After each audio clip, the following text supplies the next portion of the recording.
Hey everybody, we are back. This is the Scrapper Tap podcast. Today we're going to be breaking down and giving my picks for UFC 253, Adesanya versus Costa. We got two title fights. We also got Dominic Reyes versus Jan Blachowicz for the light heavyweight title, vacant title. But first, we're going to do a quick recap over UFC Fight Night. Covington versus Woodley. We had a good night. So there was 14 fights, but there was one rebooking and one draw. So we're going to do, there was 12 fights that we were able to predict. And we went 10 for 12, man. That was not bad at all. We got the main event correct. Colby Covington, he outworked and did exactly what we thought would happen against Tyron Woodley. Tyron Woodley looked like he broke a rib, but I mean, that was in the 5th round, and he was definitely losing the whole fight. Donald Cerrone and Nico Price, that was the draw. Now, it was a good little war. Donald Cerrone wasn't happy with his performance, but, it is what it is. And Chimaev, it looks like he is the real deal. Let's see where he goes from here. After that, the two that we were wrong on is Ryan Spann and TJ Laramie. I thought Ryan Spann was going to get that knockout. He actually almost had it. He stunned Walker, but we did not cash in on that underdog, but it was a close one. Other than that, standouts Kevin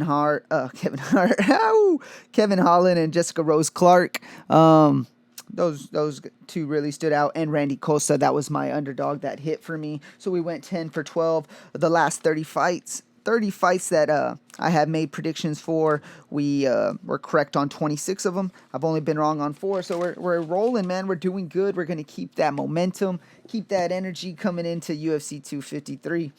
So, as always, we're going to start and fire through the prelims and then break down the main card because that co-main event and main event will probably need the most time on breaking down. So, let's get right into it. First, we got in the early prelims, we got the -170 Khadis Ibragimov versus Danilo Marques. Marques, the +150 underdog. Khadis, the -170. Look, I looked at this Marques's record. It's 9-2. It looks good, right? But then you go and look on Tapology, man. He's facing a guy that's 16. That was 0-16. I'm not trying to be rude, but man, he's facing some cans. He's facing guys not just that don't have a UFC record or that have seen UFC or Bellator or any main, good promotions. He's just fighting guys with horrible records. It's just hard to take anything from that, and the tape just looked okay. As for Khadis Ibragimov, his stint in the UFC has not been good. He's 8-3, but he's lost 3 straight in the UFC. He's 25. He's young. I think he's growing I'm hoping he's growing. That's what I'm banking off, that he's growing each fight. His first fight, he was submitted against Jung Da-un, and then he lost a decision at Ed Herman, which, that's good. That's some good experience. And then he was KO'd by Roman Dolidze. And that does not look, that's a tough one. But I'm hoping he's growing. He's still young. He's a younger fighter here by 9 years. So, I'm hoping he's growing. And I don't know if, Marques is in that competition. That's nothing I want to put my money on. So I'm taking Khadis Ibragimov to get the decision win over Danilo Marques. After that, we got the -290 Juan Espino making his UFC debut versus Jeff Hughes, the +250 underdog, so 290. Jeff Hughes, yeah, he's had a tough run, but he's a good fighter. He's fought some good competition here in the UFC. His last fight was against Rafael Pessoa, lost a decision. And then versus Todd Duffy, he was winning, and then that no contest happened. Todd Duffy was looking for a way out, but it is what it is. And then he fought Marquise Green and lost a decision. So he's having a tough little 3-fight stint. And, man, I'm not sure if it's going to get much easier against Espino now. He has the 7 years. He's 7 years younger than him, so, maybe the youth will kick in, but Justin Espino's last fight was in 2018 against Justin Frazier, so it's been a little bit of a gap, but he looked good. He submitted Justin Frazier there. I like Juan Espino here. So I'm going to take him to get it done. I'm going to take him to get it done by submission over Jeff Hughes. All right, after that, we got the +155 William Knight versus Alexa Camur. the minus 175. So I like this Alexa kid. He's young. I'm about to pull up his stats. But William Knight we just saw in the Contender Series, so that's fresh in our mind. That was just a few weeks ago.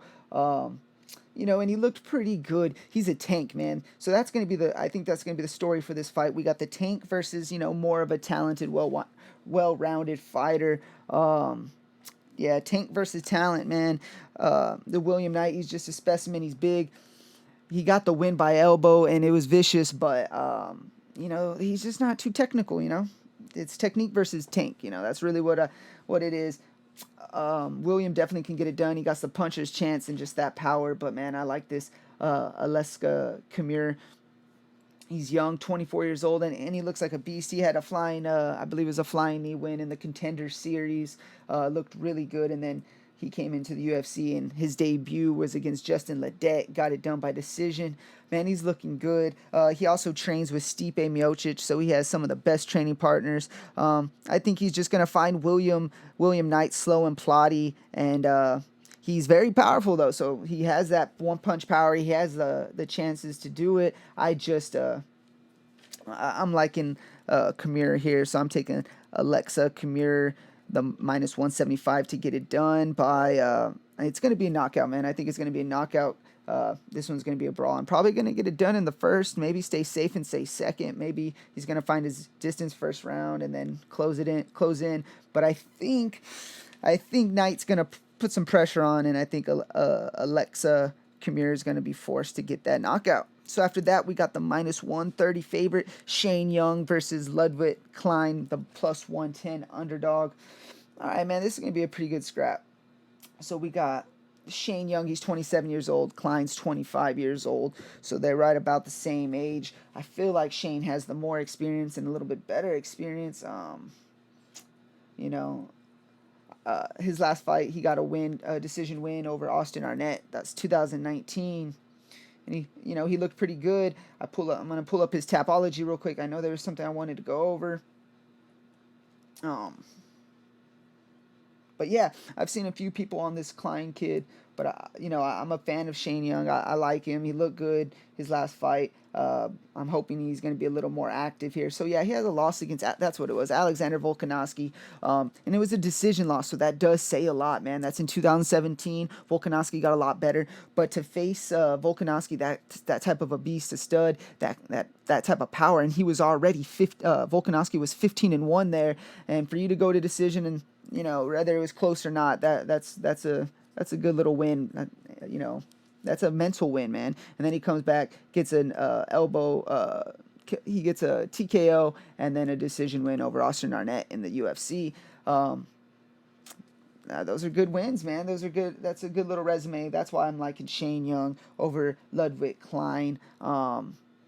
Ludwig Klein could be he's a good dog here. That's a real good dog here. So if you're looking for dogs, he's 16-2. He has a good record himself, man. He's not bad. It's just not enough for me to kind of jump on him. And I guess I was already on the Shane Young train, and I just think the competition he has fought in isn't the same as Shane Young. He's fighting a lot of guys from overseas I don't really know of, but they got records like 39-16. I mean, that's a crazy amount of fights, but I don't know. That's a lot of losses. Just funky records.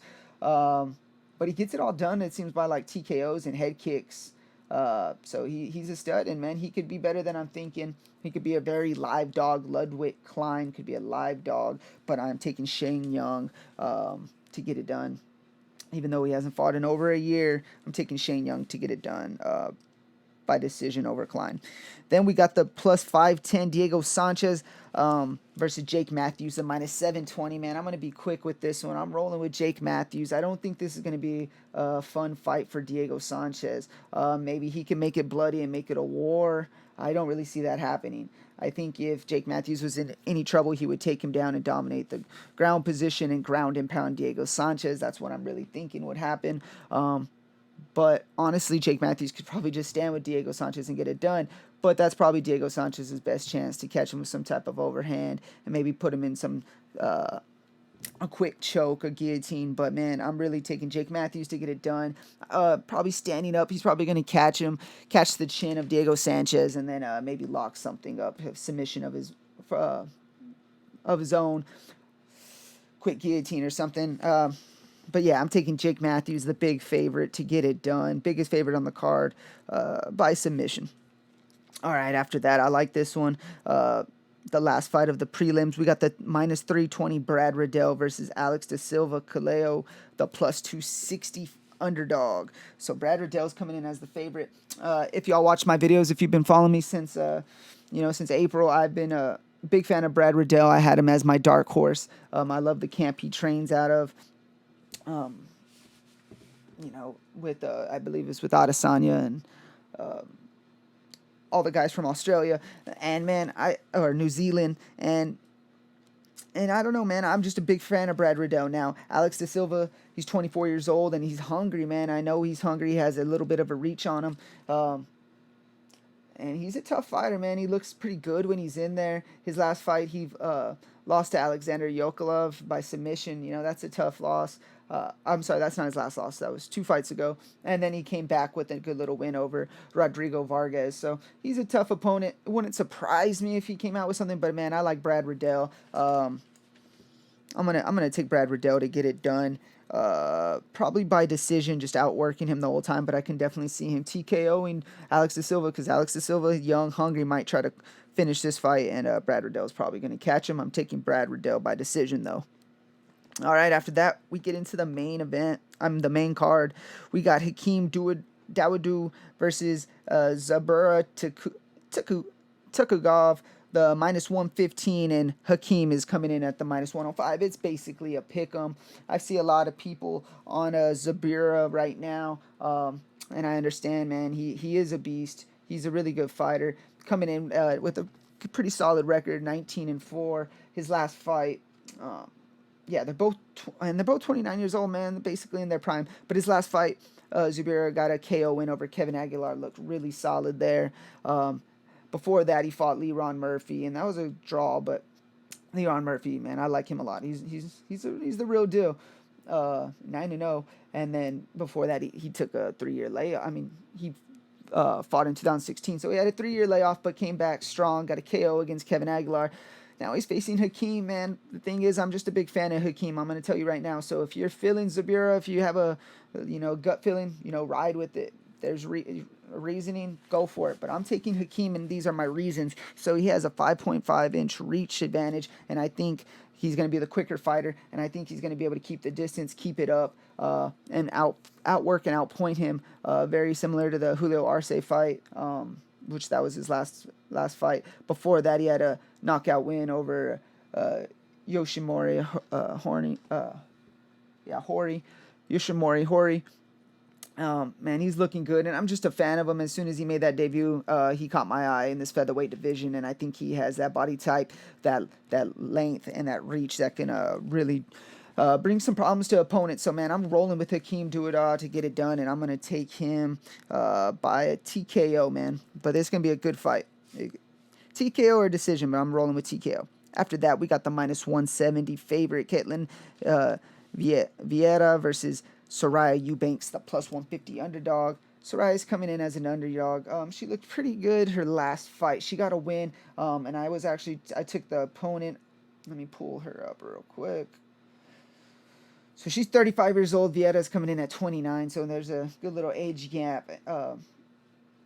But Eubanks, she's actually coming on this year. These last 2 fights, she did good. So Soraya Moras got a decision win, okay. But then she beat Julia Avila, good decision win, which I was taking Avila, so that, looks good. Before that, she didn't look so good, but she fought great opponents. Betch Correa and then Aspen Ladd. Betch Correa, both of them lost by decision, I believe. And, so, man, she looks pretty good. But Caitlin Vieira, so her last fight, she didn't look so good. She got KO'd by Irene Aldana, but, man, Aldana's, she's a tough girl, man, and she can catch you for sure.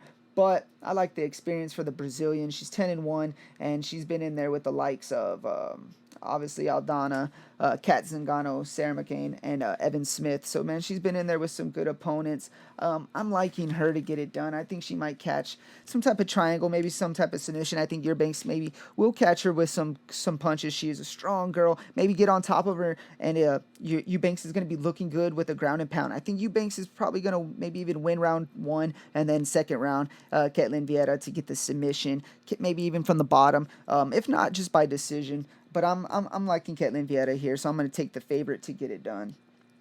All right. After that, we got the minus 235 Kai Kara France versus Brandon Royval, the plus 195 underdog. This one I think could be slightly closer, but I understand why the odds are like this because Kai Kara France, man, just that experience. He's been in the UFC for a minute, and just great opponents that he's already been in there with since the UFC looked at him very highly when he came in. But his record is 21-8 for Kai Kara France. The age is very similar, 27 for Kai Kara France, Royval 28, and a very similar reach, 69 for Kai, 68 for Brandon. Brandon Royval, his last fight he came in and he got the win over Tim Elliott. I was taking Tim Elliott due to experience, but a lot of people were high on Brandon Royval, and he ended up, pulling it off and looking pretty damn good. So that's, it made me look at him a little different, like, okay, put him on the map a bit. But man, Kai Kara France's last fight, he looked good against Tyson Nam, and Tyson Nam's looking good as of late. Brandon Moreno, before that, he did lose to Brandon Moreno, but Brandon Moreno's a stud, and hey, it is what it is. Before that, he got a decision win over Mark De La Rosa and Paiva, man. So I like Kai Kara France, man. I've been a fan of him since he joined the UFC, and I'm gonna stick with him, man. Brandon Royval's gonna have to prove it a little bit more to me. He got a good win over the vet, but I think this is a step up in competition, and they're both hungry fighters, very hungry dogs, and I think Kai Kara France is gonna get it done, man. I think his boxing's more crisp, and I think he's gonna be able to actually keep it standing. I don't think Brandon Royval is gonna get him down too much. If he does, I think Kai Kara France would be able to stand up. I think he's eventually gonna.